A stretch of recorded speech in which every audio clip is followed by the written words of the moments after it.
Protista comprende al conjunto de organismos eucariotas, que no son animales, plantas u hongos. En la clasificación científica de los seres vivos, los protistas son asignados al reino protista, que es un taxón cajón desastre, en progresivo desuso. Se trata de un grupo parafilético debido a que no contiene a todos los descendientes de su antepasado común, es decir, que excluye a animales, plantas y hongos, que descendieron de diferentes grupos de protistas. En los protistas hay representantes tanto unicelulares como pluricelulares, autótrofos, heterótrofos y mixótrofos, fagótrofos como osmótrofos, entre muchas otras características excluyentes. Por ello, la tendencia actual es a reclasificar a los organismos que conformaban el reino protista en el reino cromista y el reino protozja según los postulados de Thomas Cavalier Smith, haciendo que la taxonomía refleje en mayor medida la filogenia de estos grupos. Sin embargo, dichos grupos todavía siguen siendo parafiléticos sin contrarrestar reinos de protistas monofiléticos. Características. Como protista no es un grupo filético, es imposible especificar características que definan o distingan en su conjunto a estos seres vivos. Las que tienen en común son las propias de los eucariotícases en general, así que son compartidas, salvo pérdida secundaria, por plantas, animales u hongos. La enumeración que sigue muestra sobre todo su enorme diversidad. Hábitat: ninguno de sus representantes está adaptado plenamente a la existencia en el aire, de modo que los que no son directamente acuáticos, se desarrollan en ambientes terrestres húmedos o en el medio interno de otros organismos.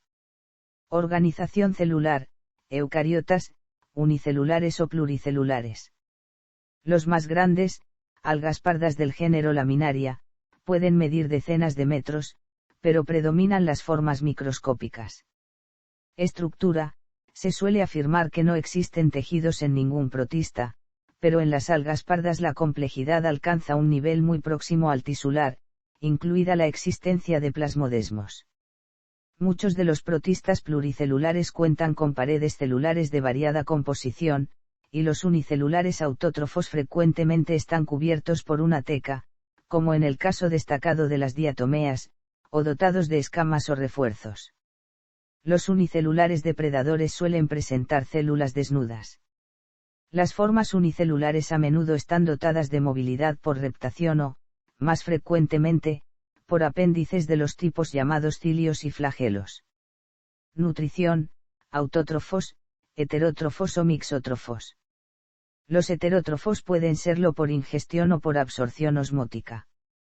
Algunos son parásitos, como los apicomplejos y los tripanosomas, causantes de enfermedades muy graves en los seres humanos. Metabolismo del oxígeno: tal como es propio de los eucariontes, los protistas son aeróbicos, pero algunos son secundariamente anaeróbicos, tras haberse adaptado a ambientes pobres en esta sustancia. Reproducción y desarrollo: puede ser asexual o sexual, con gametos, frecuentemente alternando la asexual y la sexual en la misma especie. Las algas pluricelulares presentan a menudo alternancia de generaciones. No existe embrión en ningún caso. Ecología: los protistas se cuentan entre los más importantes componentes del plancton, del bentos y del edafón. Hay muchos casos importantes de parasitismo y también de mutualismo. En este último caso se pueden mencionar los flagelados que intervienen en la digestión de la madera por los termes, o los que habitan en el rumen de las vacas. El simbionte algal de los líquenes es casi siempre una alga verde unicelular. Clasificación. El reino protista ha tenido un papel central en el origen y evolución de la célula eucariota. Constituye un taxón parafilético con respecto a otros reinos, puesto que se basa en el carácter plesiomórfico de la unicelularidad y no contiene a todos los descendientes de las especies que abarca. Aún así, se encuentran entre ellos miembros que aumentaron su nivel de complejidad hacia la pluricelularidad. Varios grupos de eucariotas desarrollaron independientemente la pluricelularidad teniendo como origen un protista, animales, hongos, plantas, mohus mucilaginosos y algas pardas. De ellos, los tres primeros grupos se consideran reinos independientes, mientras que los dos últimos se incluyen dentro del reino protista. La clasificación del reino protista ha avanzado mucho en las últimas décadas tanto por los estudios ultraestructurales como por los análisis genéticos. Los caracteres morfológicos y funcionales nos dan una idea sobre la diversidad de los protistas y su megaevolución, esto es, los cambios que afectan a su plan corporal y a su forma de sobrevivir y reproducirse. Por ejemplo, el esqueleto interno o citoesqueleto nos da una idea del plan corporal básico del organismo, pues funciona de sostén y debe ser lo suficientemente plástico como para modificarse para la locomoción y para la alimentación. Utilizando esta aproximación, Cavalier-Smith estableció un número reducido de filos que, si bien son abarcativos y diversos, poseen como característica unificadora el plan corporal básico, de forma similar a lo que ocurre con filos tradicionales en otros reinos, como cordados, moluscos, artrópodos, o traqueófitas. Algunos de estos análisis sirvieron para inferir cómo habría sido el eucariota ancestral, unicelular, flagelado y fagotrófico. Los análisis genéticos, por su parte, han permitido establecer parentescos entre grupos de protistas que superficialmente parecen muy diferentes. Se han propuesto varias hipótesis considerando la acumulación de datos sobre la naturaleza quimérica del genoma de los eucariontes, relacionada con el fenómeno de endosimbiosis herida. La evolución subsecuente es difícil de determinar por las recombinaciones intertaxonómicas primarias, secundarias e incluso terciarias que tuvieron lugar. Sin embargo, comparaciones de múltiples genes y de datos ultraestructurales aclaran en cierta medida tales eventos. Sobre la base de estos datos se han propuesto algunos grupos monofiléticos y una filogenia aproximada de los protistas. Actualmente se distinguen las siguientes líneas o clados de protistas, a los que se da habitualmente la categoría de supergrupos. Estramenopiles incluye algas de diferentes tipos, desde las diatomeas unicelulares componentes del plancton hasta las pluricelulares algas pardas que pueden llegar a ser muy grandes y formar bosques submarinos. También incluye los oomicetos, protistas sin cloroplastos que se asemejan superficialmente a Mouhous y que por lo tanto son parásitos o saprófitos. El nombre de heteroconto hace referencia a la presencia de flagelos desiguales en forma.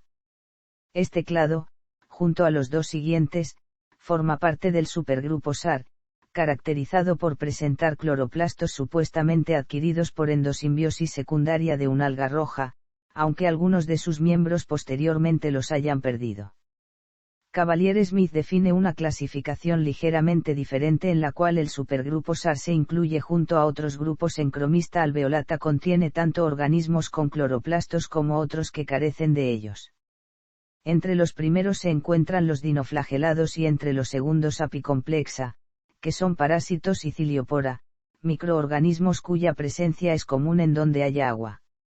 El término que da nombre al grupo hace referencia a la presencia de alvéolos courticals, vesículas que apoyan la membrana citoplasmática usualmente formando una película flexible, aunque pueden llegar a formar las placas de una armadura como en el caso de los dinoflagelados rizaria, que se ha definido en base en datos moleculares, incluye muy diversos organismos de tipo ameboide o flagelado. En concreto, comprende algunos ameboides que antiguamente formaban parte del grupo de los rizópodos y una colección diversa de organismos que se clasifican en Cercozza excavata comprende un gran número de protistas que antiguamente eran clasificados como flagelados. Se caracterizan por la presencia de un surco ventral de alimentación. Algunos miembros son heterótrofos, mientras que otros presentan cloroplastos que se supone son el resultado de la endosimbiosis secundaria de un alga verde. La clasificación de este grupo es bastante difícil y todavía está en sus inicios. Comprende entre otros, Metamonada, Euglenozoa y Percolozoa amoebozoa comprende un gran número de protistas ameboides y la mayoría de los Mouhous mucosos. Sin embargo, otros ameboides que antiguamente formaban parte del grupo de los rizópodos han ido a parar a otros clados. El carácter morfológico de la presencia de pseudópodos no es exclusivo de este clado, lo que ha llevado a la confusión de agrupar a protistas no relacionados en las antiguas clasificaciones. Algunos miembros son multinucleados y otros forman plasmodios o agrupaciones que son un modelo para la multicelularidad opistoconta, constituido con base en estudios moleculares, comprende a una colección diversa de protistas agrupados en Choanozoa. Es también el origen de los reinos pluricelulares de Animalia y Fungi. Estos tres grupos se caracterizan morfológicamente por la presencia en los linajes constituyentes de un flagelo opistoconto. Ejemplos. En las siguientes fotos se muestra un representante de cada uno de los principales filos de protistas. Reproducción. Los protistas, al igual que otros organismos eucariotas, se reproducen asexualmente por mitosis, seguida en la mayoría por bipartición, aunque algunos lo hacen por gemación o por división múltiple. En el caso de la gemación, uno de los núcleos hijos se separa de la célula madre junto con una pequeña porción del citoplasma. Este tipo de reproducción se da, por ejemplo, en algunos ciliados y en tritrichomonas. En el caso de la división múltiple el núcleo se divide repetidas veces y a continuación el citoplasma se reparte entre los núcleos. El número de células resultantes puede variar entre 4 y más de 100. Una variante de la reproducción múltiple es la formación de esporas, que son células especializadas capaces de desarrollarse en nuevos individuos. La presentan, por ejemplo, apicomplejos, mixomicetos y algas pardas. La mayoría de los protistas son capaces de reproducirse sexualmente, si bien, en algunas formas bien conocidas como euglena y amiba esta no ha sido observada. La reproducción sexual puede ser por singamia, autogamia o por conjugación. La formación de gametos se realiza por meiosis, que genera células reproductivas con la mitad de cromosomas que las células madre. Los gametos pueden ser similares en tamaño y estructura, diferentes en tamaño, pero ambos móviles o diferentes en tamaño y uno de ellos habitualmente el más grande, no móvil. La singamia tiene lugar entre muchos protistas, por ejemplo, en varios grupos de algas, ameboides y flagelados, así como entre muchos parásitos. La conjugación, el segundo tipo principal de reproducción sexual, tiene lugar entre los ciliados. Algunos protistas como las algas pardas y los apicomplejos presentan alternancia de generaciones, durante la cual una fase haploide se alterna con una diploide. Una de las generaciones produce gametos haploides que se fusionan para formar el cigoto, mientras que la otra produce esporas que dan lugar a un organismo adulto sin necesidad de combinarse con otras células. Muchos protistas pueden formar quistes, etapa de reposo que sirve para preservar la especie cuando las condiciones ambientales son desfavorables. En el reino protista puede haber organismos unicelulares y pluricelulares. El nombre y protoctista _i. None. Filogenia. Las relaciones filogenéticas entre los grupos de protistas podrían ser las siguientes. Origen.